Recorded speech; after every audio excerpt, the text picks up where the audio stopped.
Magandang umaga po, muli pong inyong lingkod, si Chef Roy. Kumusta po kayong lahat? Shout out po sa lahat ng makakapanood ng video ko ito. Pagkapalain po tayo ng Diyos. Tungkol po sa mga pinapost ko po kahapon at nung nakaraan na si John the Baptist ay siyang unang inutusan ng Diyos na magbautismo.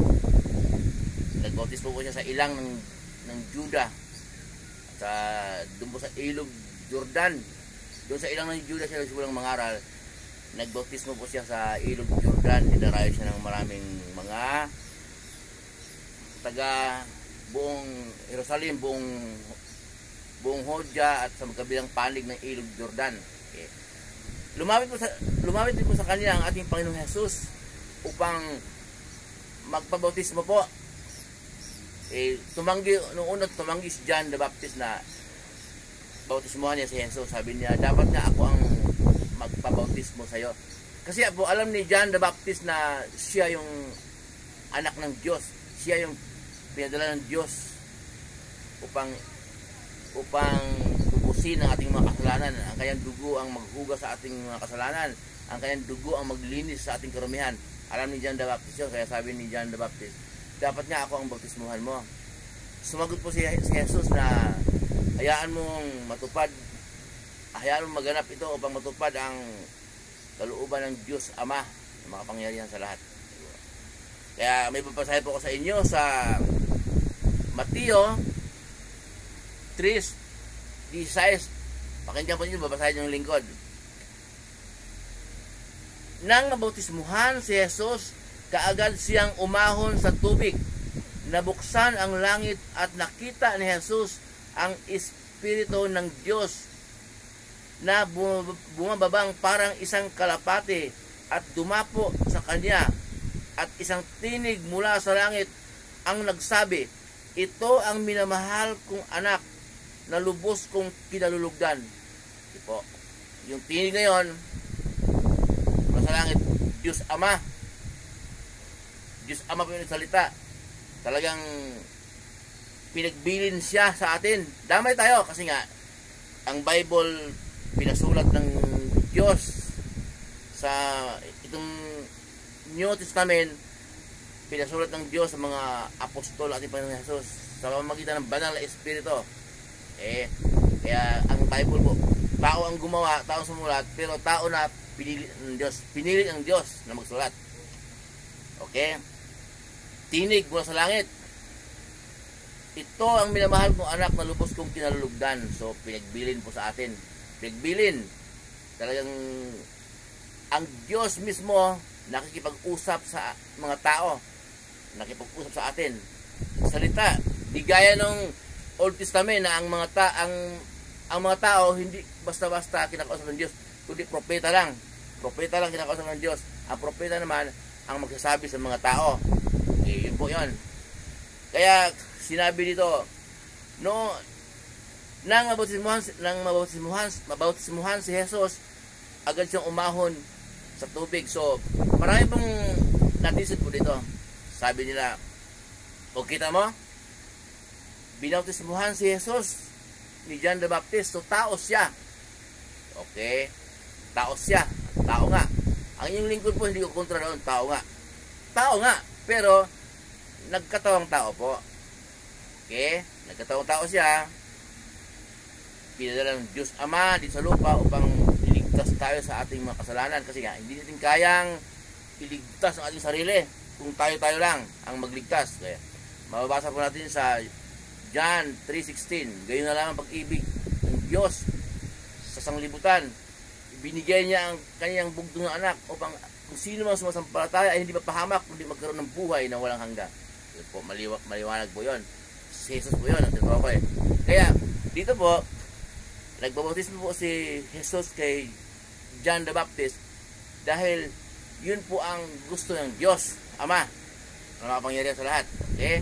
Dahil po si Jesus po ay nagkatawang tao para maging mamumuhay sa lupa na parang tao dahil mangangaral siya sa tao at para magkaroon din ng dugo.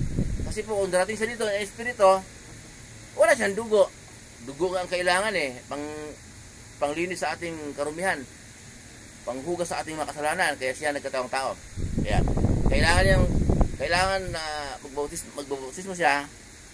Gusto rin ng Diyos, yun ang gusto ng Diyos, dahil nakihalubilo siya sa tao, bilang tao. Kaya kailangan mabautismohan siya ni John the Baptist. Kaya po nung pag-ahon niya sa tubig,